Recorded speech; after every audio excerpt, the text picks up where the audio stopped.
परमेश्वर का हम धन्यवाद करते हैं सभी मसीह भाई बहनों को जय मसीह की। मेरे प्यारों, आइए थोड़े से समय में प्रभु का वचन सुने। प्रभु की दया कृपा आपके जीवन में हो और आप प्रभु के वचनों में आगे बढ़ें। तो मैं आज का कार्यक्रम लाया हूँ इस विषय पर कि मनुष्य इस धरती पर रहते हुए सब कुछ को जुटा लेता है, न उसके बारे में विचार करता है। कुछ धन्य लोग हैं जो उसका विचार करते हैं और उस पर चलते हैं तो उन्हें असीम शांति और आनंद मिलता है। हालेलुया। तो उस असीम शांति आनंद को पाने के लिए आप प्रभु का वचन सुने। तो मैं वचन को चालू करता हूँ। यहाँ पर लूका की किताब अध्याय 9 वचन 25, यदि मनुष्य सारे जगत को प्राप्त करे और अपने प्राण को खो दे या उसकी हानि उठाए तो उसे क्या लाभ। हालेलुया। यहाँ पर वचन में बताया गया कि मनुष्य अपने जो जगत को प्राप्त कर ले, सब कुछ पाले, यानी कि इस धरती का सब कुछ पाले और अपने प्राण को खो दे और अपने शरीर की हानि उठाए तो उससे क्या लाभ। कोई लाभ हो सकता है? आपने जीवन पर्यंत सब कुछ जुटाया, आपके पिता ने भी सब कुछ जुटाए, क्या वो लेकर गए? नहीं लेकर गए। यहाँ तक कि उन्होंने अपने शरीर को भी इसी जगह तज दिया, अपने आत्मा को भी नहीं बचाए। मेरे प्यारों, यहाँ पर प्रभु यीशु मसीह को देखें तो यही दुनिया देखती है कि यीशु मसीह अपने आप को तो नहीं बचा पाया और वो एक कमजोर की तरह मर गया। दुनिया ये देखती है, परंतु प्रभु यीशु मसीह आप देखेंगे इस जगत में आते हैं और 33.5 साल तक इस धरती पर रहते हैं, अद्भुत चिन्ह चमत्कार करते हैं और लोगों को वचन बताते हैं कि किस प्रकार से तुम अपना जीवन जियोगे तो तुम अनंत जीवन में पाओगे। और जो लोग उस बात को माने और वो प्रभु को ग्रहण किए और वो आनंद खुशी से आगे बढ़ रहे हैं, अनंत जीवन उनका हुआ। और जो लोग अब तक अंधियारे में हैं वो लोग ठोकर खा रहे हैं, गिर रहे हैं और उनको कुछ भी दिखाई नहीं दे रहा है। मेरे प्यारों, प्रभु यीशु मसीह को देखोगे तो उन्होंने धन संपत्ति नहीं जुटाया, यहाँ पर शादी विवाह नहीं किया, लड़के बच्चे नहीं पैदा किए, कुछ भी नहीं जुटाया। एक यहाँ तक देखेंगे कि उन्होंने अपने शरीर को भी नहीं बचाया। उन्होंने किस चीज को बचाया, इस मुख्य बात को आप समझिए। प्रभु यीशु मसीह अपने आत्मा को बचाएं। मेरे प्यारों, देखेंगे प्रभु किसी पर दोष नहीं लगाए। लिखा है वचन में कि तुम दोष लगाओगे तो तुम पर भी दोष लगाया जाएगा। कहीं भी प्रभु यीशु मसीह ने किसी पर दोष नहीं लगाया है, न ही किसी पर किसी प्रकार का लांछन लगाया है। आप देखेंगे प्रभु यीशु मसीह का आंख बंद करके और लोग मार रहे हैं और पूछ रहे हैं कि बता, भविष्यवाणी करके बता कि तुझे किसने मारा। प्रभु जानते हैं कि इन्हीं 4-5 लोग में से किसी ने मारा है। प्रभु ने कुछ भी नहीं बोला, उसको सह लिए। क्यों? क्योंकि यह आत्मा बचाना है। यदि जरा सा चुकेंगे तो आत्मा नरक में चला जाएगा। मेरे प्यारों, जानते हो लोग यही सोचते हैं कि मर जाएंगे, काम खत्म होगा। तो देखेंगे इब्रानियों 9:27 में लिखा है, मनुष्यों के लिए एक बार मरना और उसके बाद न्याय को होना नियुक्त है। हालेलुया।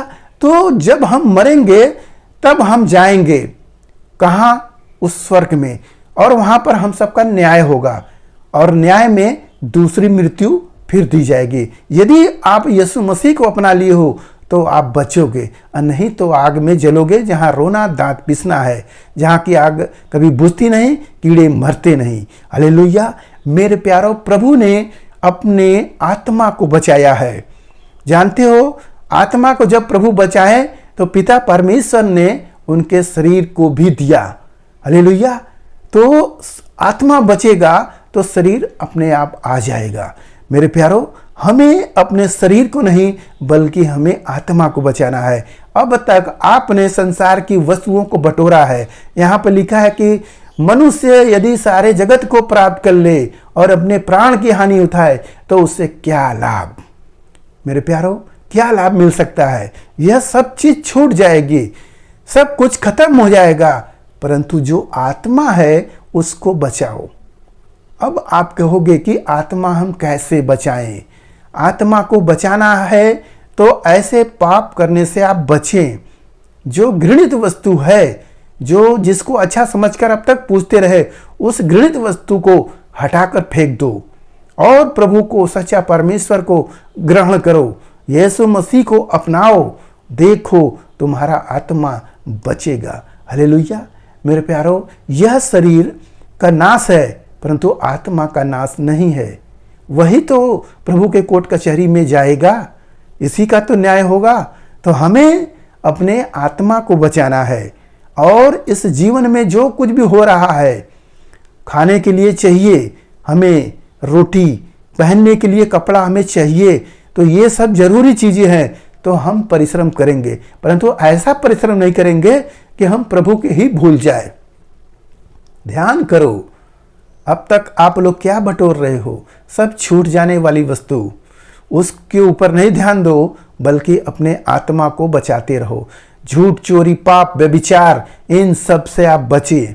जो प्रभु का 10 आज्ञा है, उस 10 आज्ञा को स्मरण करो और उसके अनुसार तुम अपने जीवन को ढालो। देखो, आपको प्रभु बचाएंगे, अनंत जीवन आपका होगा।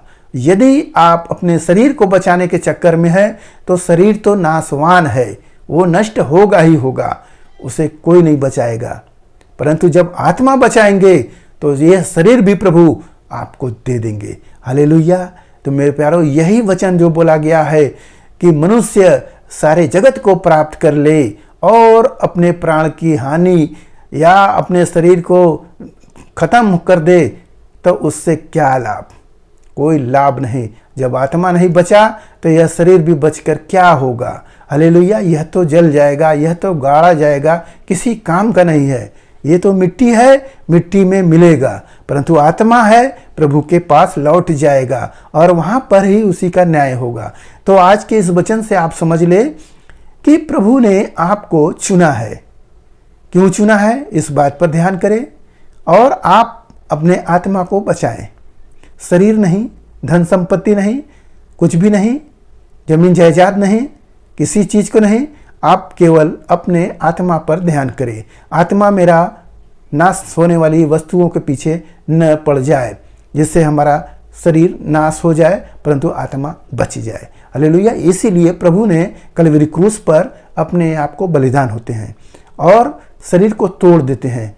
शरीर खत्म हो जाता है परंतु आत्मा को प्रभु यीशु मसीह बचा लेते हैं। जब आत्मा बचता है तो पिता परमेश्वर तीसरे दिन उनको फिर से जिंदा कर देते हैं और उसी शरीर में फिर वो आते हैं और चेले देखते हैं।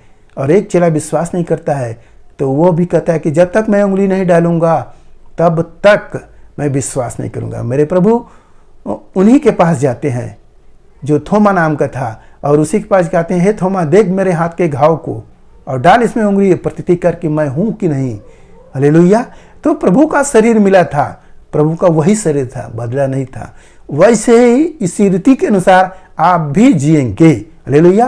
मेरे प्यारो, आज के इस वचन से जो कुछ मिला उस पर ध्यान करें, प्रभु आपको आशीष देंगे। आइए आपके लिए प्रार्थना करिए। मान परमेश्वर, हम आपका धन्यवाद करते हैं इस मुझसे आज के दिन प्रभु जो यह वचन मिला, जितने सुने प्रभु ने आशीष मिले, उनके हालेलुया जो वचन मिला पिता उनके हृदय के पट्टियों पर लिखी जाए और इस वचन के अनुसार चलने वाले हो। धन्यवाद करते हैं, प्रार्थना यीशु मसीह के नाम में, आमीन।